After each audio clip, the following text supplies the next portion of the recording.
Senior officials from China and Cameroon, including top government officials and legislators, gathered at the Chinese embassy in Yaoundé on Friday to celebrate the 80th anniversary of China's victory against Japan in the war against fascism. This 14-year war was marked by fierce and remarkable Chinese resistance, which occupies a unique place due to its exceptional duration. According to the Chinese ambassador to Cameroon, China fought virtually alone against Japanese fascism in 22 major battles, more than 200 major campaigns and nearly 200,000 engagements of all sizes during the war. As the main theater of the war against fascism in the East, China, after 14 years of fierce resistance, won the great victory in the war of resistance against Japanese aggression at the cost of enormous sacrifices.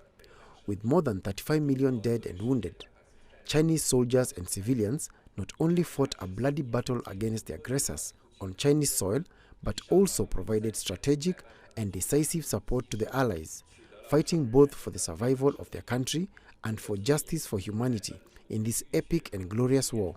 China's victory over Japan was seen not only as a symbol of success, but also of resilience in this unprecedented war.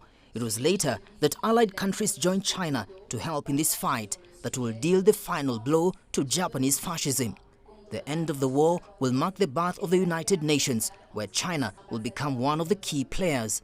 China will also seek to reclaim its territories occupied by Japan during the war, notably Taiwan, which is in fact an integral and unique part of China. The creation of the UN was the most important decision taken jointly by the international community after the Second World War, and China was the first victorious country to sign the UN Charter.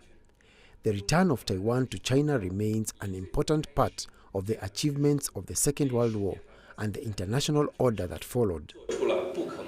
The Chinese ambassadors say the ceremony serves as a reminder that China will continue to advocate for the right of peoples to self-determination and for the anti-colonialist spirit, thereby contributing to enshrining equal rights for large and small nations in the United Nations Charter.